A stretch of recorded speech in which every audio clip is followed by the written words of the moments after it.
inaad u sheego noloshu sucuubaad bay leedahay waa daali kartaa mushkilad baa ka hor iman kartaa waxaasi laakiin waxa loo baahan inaad ka dulboodo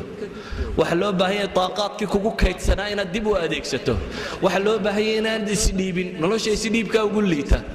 waxa loo baahan markaa inaad tidhaahdo waan qaban karaa waan qaban karaa waan qaban karaa waa qaybi karaa waa qaybi karaa waa qaybi karaa sida awgeed nafta inaad adgu mashquulisaa baa loo baahan waxay yidhaahdaan bii'ada markaa qofka cagsi gelinaysa inaad ka guurtaaba ku fiicanta la saaxiib had iyo goor mid kaa qaybis badan iyo kaa sii horbooda oo ku sii hor socda ninku wada walidaalika waxay yidhaahdaan jawharadu bay yidhaahdaan haddii jawhara meel nijaasa ay ku dhacdo shay thamiin oo aad tiraahdo taahiri biyo badan haddii lagu shubo aakhirka way taahiraysaa laakiin waxa ka fudud bay yidhahdaan intaad ka qaado aad maydho in yaroo biyo nuskoo baa nadiifinaya maydhaya laakiin halkii uska ku yaallay haddaad biyo ugu darto waa taa macnaheedu waxa la mida bay yidhaahdaan dadka musbitiintii hadday kugu xeermaan un dad le waxba lama qaban karun haddaad la noolaato adna waad caajisaysaa marka dambe waxaad isku daydaa bay leeyihiin dadka duulaya inaad la duusho dadka wax qabanaya inaad la qaban karto walidaalika ikhwati fi lcaqiida waxaynu u baahanay waxa weeyaan oo lagama maarmaan oo qofka muslimka ay tahay inuu adeegsado kow inaad niyada hagaajisato oo ikhlaasi niya ilaahay subxaanahu wa tacaala wixii dartii loo qabtaa sugmay inaad niyada hagaajisataan laba waxaad u baahantahay inaad naftaada dareentid oo fahamtid oo garatid haddaanu leenahay 60 sannadood haddii second kasta 10 shay lagu sheegayo hal loo qaybiyay milyuun awoodii maskaxdaada ka mid ah baa la isticmaalay bay tilmaamayaan adna waxaad odhanaysaa waan gaboobay ama waan weynaaday ama waxba ma qaybi karo waa dafiraad aad ilaahay nimcadiisii dafirayso waa gacantaydii xidhantay unaanad ku dayin inaad kala bixiso يعني واحد وباهنتي إنك كلا بحسه عقلك هاي إنك تسوع عليسه واحد وباهنتي طاقة الله كسيه سبحانه وتعالى إنك كم هاد عليسه إنك كم هذا نقديد ودب أدو أديك ستيد واحد وباهنتي مركاينة إلا وده عبشة إيو ما أوده إيو عوامش نفط الدب والنكتة وحى سودان إلا وده أد مندفع نقطه أظهره وصعته احنا لنا واحد وباهنا هاي العوامل المؤثره الخارجيه وهو نفتا دي رجاليه مثلا ادي لو وراها هلكا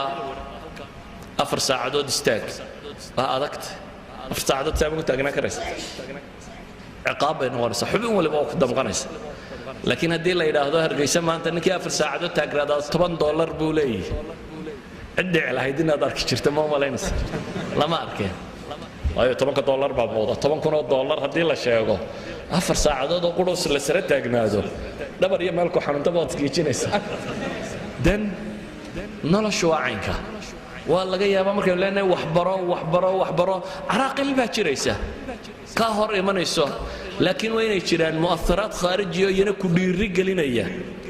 dema mu'athirka weyn baad garanaysaa jannatin 'arduha as-samaawaatu wal ard u'iddat lil muttaqiin hadday ku muuqato janno cirkan iyo dhulkan balaag iyo waxaan oo dhan ka weyn inaad helayso 4 iyo 10 iyo 20 bantay taagnow 10 iyo 5 iyo 10 baa i'tikaaf inaad quraan xifdido culamadan ku sheegay Allah waxaan baaray man xafida al-quraan baan ku dhuftayda kutubtay qaybsayin wad qariibsanaysa xafida al-quraan kada kada dabeetana waxa leenahay qof waliba wax buu qaybi karaa daa kasta joog داك استجوب عدا الله الله يا ما أنت ما هذا اللي يروي هذا اللي يرد هذا يسوي بلا بينا فرصة دي بهستان ودا هذا الرون إسلا وقت جبا إذا دافع ورها بيريد كبتين نكاسي كونتريا فرتشير كها أفريا كونتون سرتشير بقول لنا بشيخ ولازر لقضي إذا عقل جينا له كسينا واضح يستطاع وحات كلا وباهنتي وحويان وقتها إن تكفايديست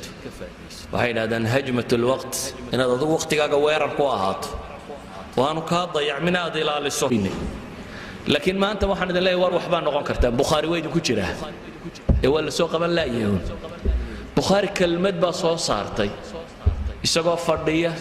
جلسة إسحاق بن الراهوي أحد أئمة الحديث shuyuukhdiisii ka mid ah isagoo jalsadiisa fadhiya ayuunbuu sheekhu maalintii wuxuu yidhi ma alla helo low mid idinka midi talow muu ururiya axaadiistii nebiga ka asaxday kelmadda unbaa bukhaari qub ku tidhi isagoo jalsada iska fadhiya ayuunbuu sheekhiisii wuxuu yidhi talow ma alla helo nin idinka mid ah oo ururiya axaadiista saxiixa haadihi alkalima baa anfacday imaam albukhaari dabeetana wuxuu u xidhxidhay inuu kitaabka bukhaari qoro laakiin bukhaari inuu qoro juhdu ku bixiyey habeenkii 20 jeer buu kici jiray mararka qaarkood habeenkii 20 jeer ayuu mararka qaarkood fayruuska shidan jiray